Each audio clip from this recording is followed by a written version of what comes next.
The question before us today is simple, but yet very powerful on that. So, are our students truly future ready?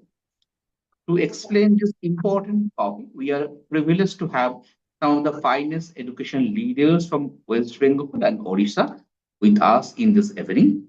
Let's begin with this inspiring conversation. Thank you. Secondary School Rambo. He is an education entrepreneur committed to involving in schooling. Welcome, Mr. Shankar. Thank you, sir. Good evening, everyone. Very good evening, everyone. So, just my first question is that as an education leader, how do you define success for today's students? Okay, great. See, that's success has different meanings for different individuals if we talk Correct. about the Correct. definition. But Yeah. right now, there used to be a thing like people were thinking that to earn Mhm. more money is success, to have a materialistic life is success. But nowadays, I think many have overcome it. But for today's Mhm. students, if we speak about success, will be solving real world problems, critical Mhm. thinking, and adjust with the changes, to adopt the Mhm. changes and adjust with the changes.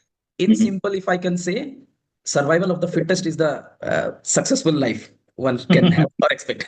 Because Correct. every day things are changing very fast, very rapidly. So that's how success should be, and students should be ready. We have to train them in a way to accept these changes. So go with the flow.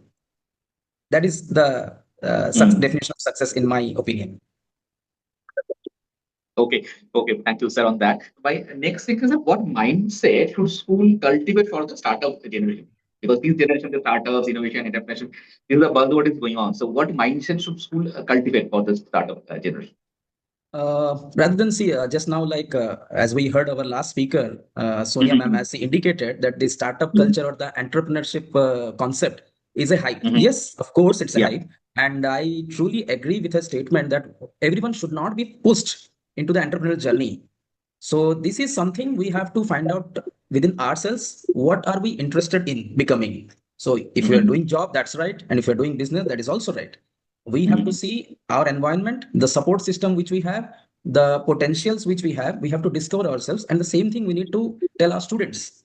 But Mhm. they should have a growth mindset. The growth mindset is like they should have this attitude of knowing things, curious to know many things, and let us allow them to do experiments and face challenges.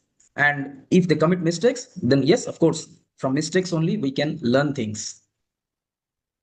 Correct. Obviously, as well, we can learn more things. Okay. Yes.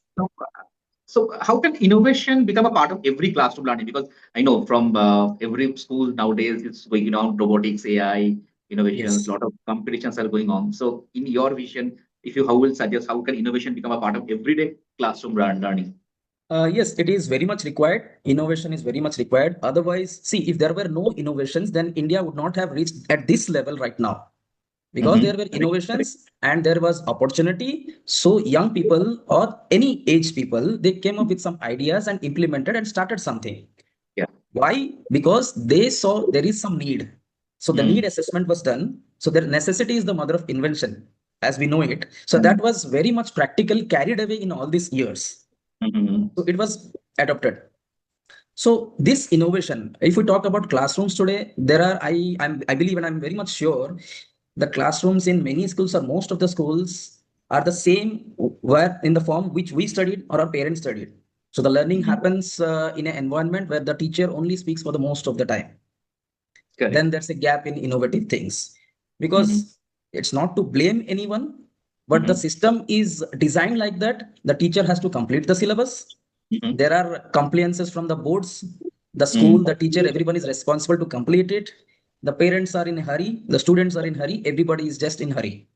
So, but the classroom environment, the classroom learning should have to be changed.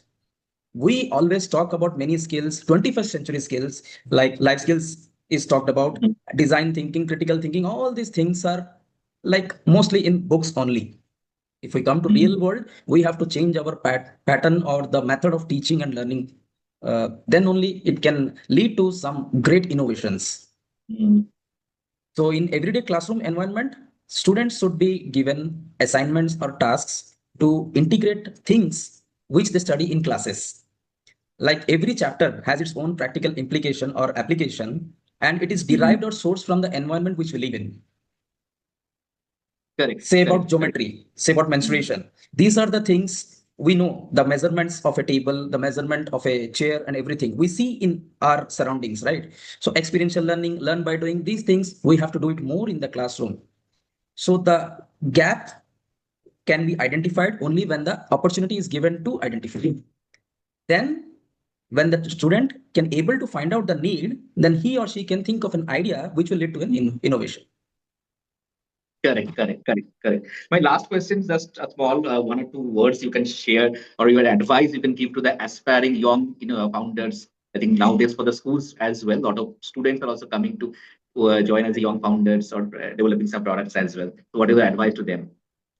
See, we have many young entrepreneurs in India. Some are even Mhm. very notable, like you can say Adit Palicha, Kaivalya Correct. Vora, Yeah. and Tilak Mehta, a 8 year, Mhm. 10-year-old boy who was he's from Bombay. He started Mhm. papers and parcels.